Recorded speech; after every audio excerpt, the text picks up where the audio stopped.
Ya, hari ini Panji Gumilang tidak hadir dalam pemeriksaan kali keduanya untuk kasus penistaan agama pemirsa, tapi ada banyak kasus yang menjerat Panji Gumilang, mulai dari TPPU, dugaan korupsi, bahkan juga dugaan penyelewengan dana BOS dan dugaan lainnya pemirsa. Itu akan saya bahas di Apa Kabar Indonesia malam hari ini di Studio TV One. Sudah hadir Mbak Leni Siregar yang merupakan ex wali murid, jadi menyekolahkan anak di Al Zaitun dan juga ex pengikut Al Zaitun Panji Gumilang KW9 ya, NII KW9. Betul. Selamat malam, Assalamualaikum Mbak Leni. Waalaikumsalam Mbak Caca. Mbak Leni, saya juga telah tersambung dengan dua narasumber saya yang sudah hadir lewat sambungan Zoom, yakni kuasa hukum Panji Gumilang, Bang Rihat Huta Barat, dan juga pemerhati Pondok Pesantren. Di sini ada Bapak Muhammad Najih. Selamat malam Bapak-bapak. Selamat malam, Assalamualaikum. Waalaikumsalam warahmatullahi wabarakatuh. Ditahan dulu ya Bapak ya, karena sekarang saya akan menghadirkan kepada Anda 3 Juli lalu, tepatnya Panji Gumilang diperiksa untuk kali pertama. Bahkan ada pernyataan yang keluar dari Panji Gumilang, seperti apa? Ini dia. Saudara menunggu dari pagi. Saya paham, saudara ingin tahu dari mulut saya apa yang terjadi hari ini. Semuanya panggilan Bareskrim telah saya penuhi. Dan di dalam pemeriksaan pribadi saya telah memberikan keterangan yang secukup-cukupnya. Pertanyaan yang disampaikan pada saya lebih daripada 30 pertanyaan dan sudah bisa dijawab dengan baik. Mudah-mudahan semua berjalan dengan lancar dan saudara-saudara telah saya berikan informasi. Dan selanjutnya nanti kami minta jalan supaya bisa pulang. Iya. Oke? Pak, soal ada backingan dari istana itu gimana Pak? Bagaimana? Soal isu ada backingan dari istana dari kepada Sudah ini sudah dijawab semua di dalam. Ya, kalau dari Bapak gimana Pak keterangan? Tidak ada. Ada nama Hendro Priyono disebut. Sudah, jangan nyebut-nyebut yang tidak ada hubungan apa-apa. Pak, kalau tudingan di media selama ini benar atau tidak Pak? Sudah tidak ada apa-apa lagi, semua sudah dijawab. Tudingan yang selama ini beredar apakah benar Pak? Saya sudah beri jawaban kepada Bareskrim. Ke kita Pak, ke rekan-rekan media jawabannya seperti apa nih Pak? Jawabannya semua yang ditanyakan sudah dijawab semuanya. Jadi kalau saya sampaikan, nanti saudara-saudara tanya ke sana kemari lagi. Percayalah. Itu makanya Bapak sampaikan ke kita Pak. Dan kita yang nyambungin. percayalah bahwa saya sudah memberikan jawaban dengan baik.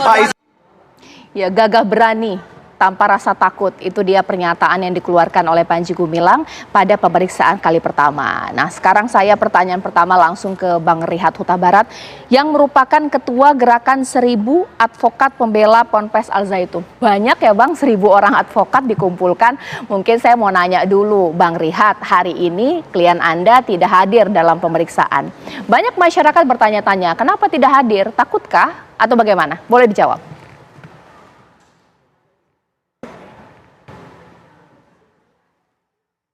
Bang Rihat, audionya tidak terdengar dengan jelas nih. Boleh di unmute? Boleh dicek dulu audionya. Bang Rihat? Baik. Ya, silakan. Untuk menjawab pertanyaan kenapa klien kami Bapak C. Panji Gumilang sebagai Ketua Dewan Pembina Yayasan Pondok Pesantren Al Zaitun tidak dapat hadir pada hari ini adalah karena beliau mengalami sedikit ada cedera tangan yang diakibatkan oleh terpelincir dari sepeda. Jadi itu satu alasan pertama. Alasan kedua adalah karena panggilan pun yang diterima adalah baru kemarin dan itu juga diminta di sana untuk mempersiapkan dan membawa alat-alat bukti yang terkait dengan pemeriksaan dan akan pertanyaan-pertanyaan yang diminta terkait masalah bukti-bukti. Jadi untuk itu kami dan tim dan juga klien kami sedang mempersiapkan berkas-berkas yang berkaitan dengan hal tersebut. Itu alasan yang kenapa tidak hadir pada hari ini. Namun telah diatur dan dimohonkan untuk di Mabes Polri untuk direschedule untuk pemeriksaan 1 minggu ke depan. Baik, ditahan dulu Bang Rihat. Mungkin Bang Rihat di sini sudah ada Mbak Leni Siregar. Ini mengaku sebagai ex dari pengikut Panji Gumilang NII KW9 dan juga menyekolahkan anaknya di sana, tapi akhirnya mengeluarkan. Bolehlah sekarang kita menceritakan Mbak Leni bahwa salah satu hal yang menjerat Panji Gumilang ini kan dugaan penistaan agama. Mungkin pertanyaannya pasti seperti apa sih ibadah kemudian diajarkan di ponpes tersebut? Mbak Leni sebagai pengikutnya, ada tidak sih yang mungkin di luar batas kewajaran umat muslim beragama? Seperti apa? Ada. Jadi saya baru ingat lagi gitu ya, bahwa di sana itu juga kami diajarkan untuk meyakini Asmaul Husna itu ada 100. Bukan 99. Ya, sebagaimana kita tahu kan, sebelumnya kan selama hidup juga kita tahu tidak pernah mendengar angka lain selain 99 ya, Asmaul Husna itu. Nah, di sana ditambahkan sama 1 Al-Mu'ti, yaitu Maha Pemberi. Itu sepengetahuan saya. Ya, dari alumni angkatan pertama juga sudah tahu itu. Jadi itu kejanggalan yang saya rasakan sebelumnya belum pernah saya sebutkan di media. Gitu, itu diajarkan kepada saya. Itu untuk keyakinan ya. Kalau untuk tata cara beribadah mungkin sholat, perempuan menggunakan mukena atau tidak, karena itu yang santer ya, bagaimana? Ya, yang unik di sana itu perempuan ikut sholat Jumat berjamaah gitu ya. Ikut sholat Jumat, kemudian belakangan kan khotib juga boleh perempuan gitu. Kemudian kalau yang di pesantren sendiri kan tidak terlalu banyak ya Mbak ya, karena kalau jam pembelajaran itu normal sebagaimana biasa, tapi yang di luar jam pembelajaran itulah yang dicontohkan keunikan tanda kutip ya oleh Panji Gumilang. Seperti halnya yang kita ketahui selama ini gitu ya, juga misalnya memasukkan non muslim ke barisan sholat itu kan hal yang fatal gitu. Oke. Ya, ada yang non muslim yang sudah sempat dipanggil sama Bareskrim juga kan ya, itu non muslim dimasukkan barisan sholat, kemudian juga Umi atau istrinya Panji sendiri dimasukkan di barisan sholat antara laki-laki gitu kan. Kemudian juga azan yang berbeda seperti di luar, seperti itu. Kalau kami yang di umat-umat di teritorial itu, karena ini kan berbicara Al-Zaitun itu tidak terlepas dengan umat-umat yang di teritorial. Betul. Gitu. Jadi di teritorial itu diajarkan juga yang aneh-aneh gitu. Dulu mengganti kalau haid itu kan kita punya utang puasa ya, kalau perempuan. Fidyahnya itu diganti dengan uang, dengan infak gitu. Oke. Ditahan dulu Mbak Leni, karena saya juga punya kumpulan pemirsa sejumlah kontroversi dari Pondok Pesantren Al-Zaitun Panji Gumilang. Ini dia untuk Anda, supaya kita merefresh lagi ingatan kita bahwa inilah yang berkembang kontroversi mulai dari mencampur jemaah laki-laki dan perempuan dalam satu saf, khususnya salat Idul Fitri pemirsa, bahkan juga ada salam Yahudi di sana, menyebut dosa berzina akan hilang jika setorkan uang ke majelis, menyebut Al-Quran karangan Nabi Muhammad. Ajaran seperti ini ada Mbak Leni? Ya, itu yang belakangan kami dapatkan juga ya, qala Rasulullah fil Qur'anil Karim. Fil Qur'anil Karim. Oke, baik. Mungkin sekarang saya ingin ke Pak Najih terlebih dahulu. Pak, sebelumnya memang saya sempat berbincang ya mengenai Pondok Pesantren Al-Zaitun ini. Agak sulit untuk kita menelisik apakah ini benar penistaan agama atau tata cara beragama yang berbeda. Nah, sebagai pemerhati pondok pesantren, ini masih bisa ditolerir atau tidak? Ini bagaimana Pak Najih? Iya, jadi gini, dalam agama itu ajaran diklasifikasi menjadi 2. Ada yang sifatnya usuliyah atau pokok, dan ada yang furu'iyah atau bersifat cabang. Nah, kalau hal-hal yang bersifat furu'iyah, itu umat muslim boleh berbeda. Misalnya ada yang berkunut, ada yang tidak kunut. Itu tidak masalah. Tapi yang dilakukan oleh Panji Gumilang, ini adalah persoalan yang sangat prinsip yang menjadi pokok agama, di mana sebetulnya umat Islam harus sepakat terkait hal tersebut. Misalnya bahwa Muhammad itu adalah seorang nabi terakhir misalnya. Kemudian Al-Quran itu adalah wahyu dari Allah, bukan karangan Nabi Muhammad. Nah, jadi karena itu, karena banyak sederet pelanggaran-pelanggaran yang dilakukan oleh Panji Gumilang, termasuk mengubah rukun-rukun Islam, ini sebetulnya sudah masuk dalam kategori penistaan agama. Oke, Bang Rihat, boleh dong dikomentari kalau Abang sedang mempersiapkan diri untuk melawan gugatan ini saat ini kasusnya adalah penistaan agama, laporan maksud saya di sini. Bang, tapi bermunculan saksi-saksi mantan pengikut ini, Bang. Ibarat kata saksi hidup. Nah, ini bagaimana, Bang Rihat? Gugatan yang telah dilakukan oleh rekan dari tim kami itu Pak Hendra Pendi, itu kami kan belum masuk di dalam kuasa di situ. Kami masuk di dalam hal kuasa yang lain, yang mana semakin pada saat ini kan semakin banyak perkembangan masalah-masalah hukum yang lain. Jadi itu saya pikir tepatnya bisa ditanyakan nanti ke rekan kita Pak Hendra Pendi. Begitu, Bu. Ya, baik. Tapi kalaulah memang ada saksi yang kemudian melawan keyakinan dari para pembela, advokat para pembela Panji Gumilang mengatakan nggak ada ini, hanya perkataan yang dianggap ini bagian dari keberagaman. Ini bagaimana ini, Bang Rifat? Kalau pada prinsipnya ya, saya kasih jawaban secara global tadi. Saya setelah komunikasi dengan Pak Panji Gumilang, beliau itu saya lihat pemikirannya ada prinsipnya adalah sangat bagus, karena prinsipnya adalah di dalam pendidikan itu cuma melakukan sesuatu yang toleransi, menjunjung toleransi yang sangat tinggi maupun perdamaian. Jadi itu yang, dan demokrasi itu yang saya pikir yang konsep atau mindset yang ada di dalam pemikiran beliau untuk membangun anak didik santri-santri yang ada di sana. Jadi saya pikir kalau masalah ada suatu tata cara beribadah, ya saya tidak mau masuk ke sana karena saya ya hanya mengawal persoalan hukum yang ada dialami saat ini oleh Pak Panji Gumilang maupun yayasan yang dipimpin di Pondok Pesantren Al Zaitun. Gitu kira-kira yang bisa saya sampaikan.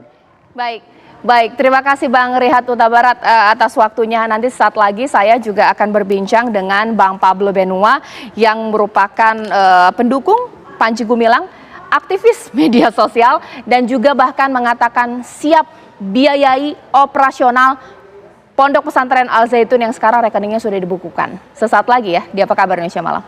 Kembali lagi di Apa Kabar Indonesia Malam. Kalau tadi saya sudah berbincang dengan advokat pendukung Panji Gumilang, saat ini saya akan berbincang dengan pendukung Panji Gumilang lain, aktivis media sosial Bang Pablo Benua. Selamat malam. Selamat malam. Assalamualaikum warahmatullahi wabarakatuh. Iya, waalaikumsalam. Bang Pablo, sebelum saya nanti akan bertanya kepada Bang Pablo Benua, saya akan hadirkan terlebih dahulu pemirsa bahwa tadi kita mengenai kasus penistaan agama, yang terbaru juga kasus dugaan penyelewengan dana BOS ini juga menjadi perhatian. Bahkan Menteri Agama pun angkat bicara. Ini dia informasinya.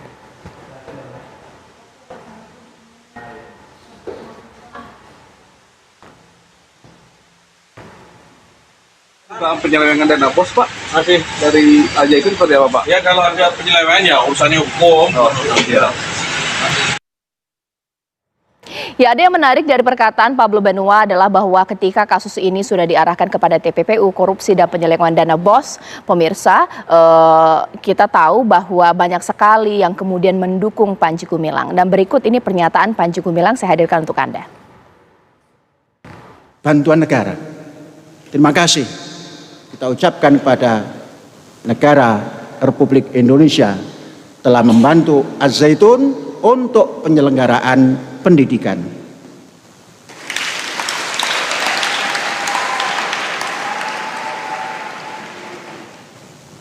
Semua ini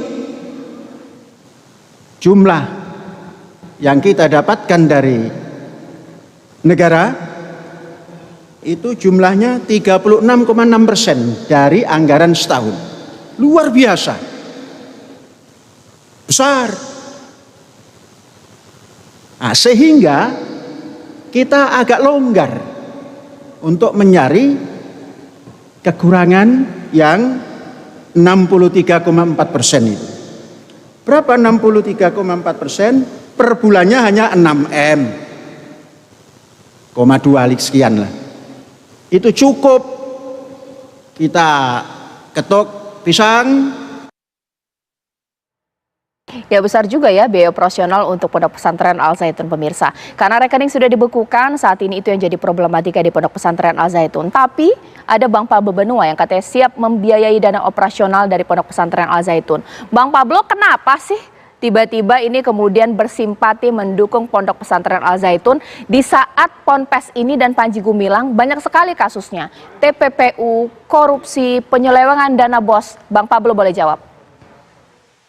Oke, saya luruskan dulu ya, bahwa bukan banyak sekali kasusnya, tapi banyak sekali tuduhannya. Itu dulu tuh yang harus kita tekankan, karena belum ada satupun putusan pengadilan yang menyatakan itu dulu.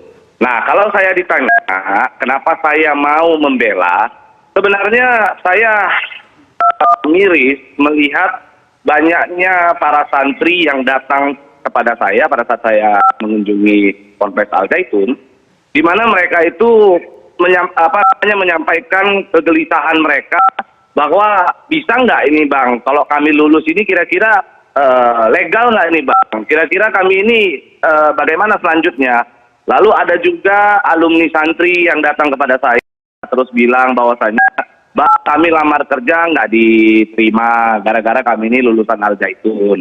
Ada juga orang yang batal nikah gara-gara dia lulusan Al Zaitun. Saya kira hal tersebut ini media-media kan bertanggung jawab, di mana media selalu menyoroti Al Zaitun tanpa sedikit pun memikirkan dampak psikologi terhadap santri dan alumni. Jadi saya kira perlu adanya kami orang-orang yang ada di luaran untuk mensupport mereka, para santri yang saat ini mendapatkan pendidikan yang layak di sana gitu. Dan ditambah lagi mereka ketakutan, Bang, kira-kira bagaimana nih, katanya anggaran diblokir pemerintah, rekening diblokir pemerintah. Oh, jangan takut, jangan khawatir. Apapun ceritanya, pendidikan kalian harus tetap berjalan, maka saya siap support. Kalau kalian kekurangan dana operasional, ngomong sama saya kasih, begitu. Oke. Itu sih sebenarnya tujuan saya, begitu Mbak. Ya, kita hargai Bang, bahkan di Apa Kabar Indonesia Malam ini kami berupaya untuk cover both side ya. Tapi saya ingin tanya kepada Mbak Leni. Sepengetahuan Mbak Leni sebagai orang tua murid, pernah menjadi ex anggota juga, untuk membiayai operasional Al Zaitun itu dari mana sih? Karena kabarnya dari sedekah dan infak yang dipaksakan, seperti apa? Iya, karena sepengetahuan saya dan pengalaman saya sendiri ya sebagai orang dalam dan wali santri, memang dibantu juga dengan infak-infak yang kami berikan gitu. Itu kan sifatnya pemaksaan atau sukarela? Dengan pemahaman-pemahaman, tapi kan di sini juga pemahamannya itu cocok logi jadinya, jatuhnya. Dan itu juga dari ranah pidana saja sudah bisa dikategorikan penggelapan segala gitu ya untuk pemasukan dari yayasan-yayasan sosial itu yang sudah disebutkan oleh Menko Polhukam sebelumnya gitu. Oke. Mbak Leni, bahkan ini ada apa ini Mbak? Boleh ditunjukkan Mbak? Iya, saya sendiri tahu dari YouTube juga ya, dari cerita guru-guru 116 itu yang dikeluarkan sama Panji pada saat dulu. Ada di sini instruksi untuk pemindah bukuan dana BOS gitu. Dari rekening BRI atas nama MA Mahat ke pribadi. Ya. Oke, Bang Pablo kan bersimpati ingin membiayai operasional, tapi tahu tidak cerita-cerita ini bahwa ada dana yang diselewengkan. Mereka disuruh untuk mencari dugaan untuk mencari infak sadaqah untuk operasional membangun Al Zaitun, Bang Pablo. Ya, gini Mbak. Itu kan dugaan, tapi selama saya datang ke sana, saya melihat di sana tidak ada yang seperti itu, tidak ada yang sama seperti yang Mbak Leni Siregar sampaikan. Saya cuma ingin katakan begini, itu kan cerita-cerita yang mungkin pengalaman Mbak Leni, yang mana itu berbeda dengan kami yang ada di sini, kan begitu. Iya. Nah, saya Karena cuma tamu. justru iya. yang jadi pertanyaan begini, Mbak Leni pada saat itu kan zamannya berbeda dengan saya, betul ya? Ya begitu kan, zamannya kan berbeda nih dengan saya yang ada di sana pada saat sekarang. Pertanyaan saya adalah kenapa pada saat Mbak Leni udah keluar tidak ada gitu? Jangan-jangan ini kecurigaan saya ya. Jangan-jangan memang pada saat itu terjadi filterisasi menurut saya orang-orang yang yang melihat itu sudah terfilter semua atau bagaimana, kita kan nggak tahu. Mungkin inisiasinya datang dari orang-orang yang terfilter ini, kan kita nggak tahu juga gitu. Jadi saya sebagai orang dalam nih ya, Pablo, saya ini 21 tahun di sana, beda dengan tamu-tamu yang datang hanya baru 1 hari atau 2 hari. Itu mereka itu hanya melihat di ruangan tamu saja ibaratnya. Kalau kami ini berada di dapurnya, dan kami juga ikut mengelola keuangannya juga. Tunggu dulu. Gitu, jadi Tunggu, beda. Mbak Leni wali santri atau orang dalam, itu dulu yang saya mau tahu. Dua-duanya, wali santri iya dan juga orang dalam juga iya. Jadi saya betul-betul tahu dan terlibat. Berarti bila mana ada terjadi kita katakan dugaan tindak pidana yang terjadi pada saat Mbak Leni ada di dalam, maka Mbak Leni termasuk turut serta dalam melakukan tindak pidana itu dong? Ya tidak, kenapa bisa dibilang begitu? Nah, gimana bisa tidak? Iya, kan nggak mungkin Mbak Leni lah. katanya ada orang dalam. Mbak Leni kan katanya orang dalam nih Saya ceritanya. orang dalamnya itu dalam konteks teritorial NII KW 9 ya, karena Panji Gumilang itu adalah imam saya pada saat itu ya. Sebelum saya keluar dari tahun 2000 sampai 2021. Ya. Jadi dari orang dalam itu juga, bentar, izin saya bicara dulu. Jadi dari orang dalam itu juga memberikan infak. Ya, infak yang diberikan itu juga untuk pembangunan Mahat Al Zaitun. Ya, itu harus diketahui oleh para tamu. Iya. Begitu. Jadi para tamu harus tahu. Bukan hanya sekedar tamu, tetapi saya juga melihat, saya mengamati apa yang terjadi di pondok pesantren itu, gitu loh. Iya, bagaimana mengamati 1 hari saja? 1 hari loh, 1 atau 2 hari bagaimana mengamati? Saya dari 2011 Mbak Leni ya, saya dari 2011, jadi saya melihat betul apa yang terjadi di dalam. Tapi beda dengan kami mengalami kami di dalam. Sebagai orang dalam, Mbak sebagai orang yang mengaku ada menjadi orang dalam, maka bila mana ada dugaan tindak pidana di sana, kami juga menduga Mbak Leni turut serta melakukan tindak pidana tersebut, begitu. Ya, Mbak bisa dong. Itu asbun namanya. Ini bukan pengadilan, mungkin nanti kita serahkan ya. Iya, Bang Pablo, terima kasih Bang Pablo. Terima kasih Mbak Leni. Saya mau sampaikan boleh, singkat saja ya Bang Pablo, singkat. Singkat aja. Begini, saya tadi ada selentingan saya bilang bahwasanya ada Panji Gumilang menyebut katanya karangan dari Al-Quran itu adalah karangan manusia. Tolong minta TV One untuk tunjukkan mana video yang menyebut bahwa Al-Quran adalah karangan manusia. Kalau tidak ada, maka saya ingin kalimat itu dicabut. Bila mana tidak ada, ya silakan diklarifikasi ke publik. Karena setahu kami tidak ada kata-kata karangan itu. Ya, begitu. Baik, Bang Pablo, terima kasih. Nanti di dialog yang lain nanti saya sematkan ya apa yang tadi Bang Pablo tadi inginkan supaya jelas, karena memang ini juga sudah jadi pembicaraan media-media lain di Indonesia selain TV One. Mungkin terakhir saya ingin ke Pak Najih terlebih dahulu. Pak, ini yang terbaru adalah mengenai penyelewengan dana BOS dan juga membiayai operasional pondok pesantren. Boleh tidak lewat infak sedekah? Boleh tidak ada seorang donatur seperti Pablo Benua? Seperti apa Pak Najih? Iya, jadi saya kira begini, sebelum menjawab itu. Ini saksi ahli kan yang diperiksa sudah sangat banyak, sudah 30 lebih. Alat bukti juga sudah sangat lengkap ya. Jadi proses mentersangkakan Panji Gumilang ini saya kira nunggu apa lagi gitu ya. Dan kemudian negara juga harus mengingat bahwa Panji Gumilang ini punya track record kabur ketika dalam proses hukum. Nah, ini harus diantisipasi karena hari ini ternyata juga tidak datang dalam pemeriksaan. Tahun 81, Panji Gumilang kabur ke Sabah, Malaysia. Kemudian tahun 2000 Panji Gumilang juga kabur setelah vonis. Nah, kemudian komentar terkait dengan dukungan orang-orang luar seperti Pablo ya. Jadi begini, saya kira dukungan-dukungan yang ada ini tidak relevan. Kenapa? Karena ini kasus kan penistaan agama Islam ya.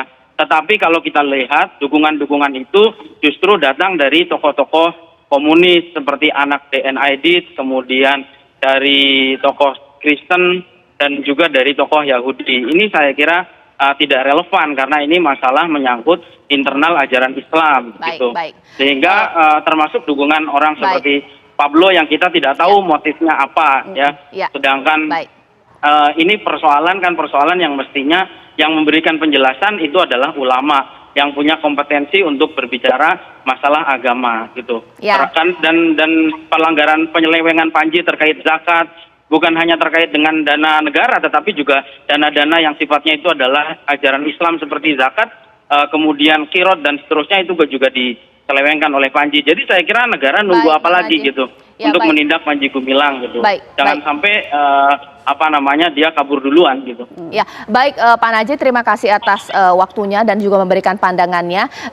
Saya tapi meluruskan pernyataan dari Pablo Benua ini mengenai soal dana ya. Jadi kesediaan dirinya untuk membiayai biaya operasional Al Zaitun juga dibutuhkan karena saat ini memang kasusnya sedang berpolemik, bahkan rekeningnya sedang dibukukan. Tapi kita tidak tahu ya apakah nanti ini bisa dilakukan atau tidak. Mbak Leni, terima kasih banyak atas waktunya. Bang Pablo Benua, terima kasih. Pak Najih, terima kasih.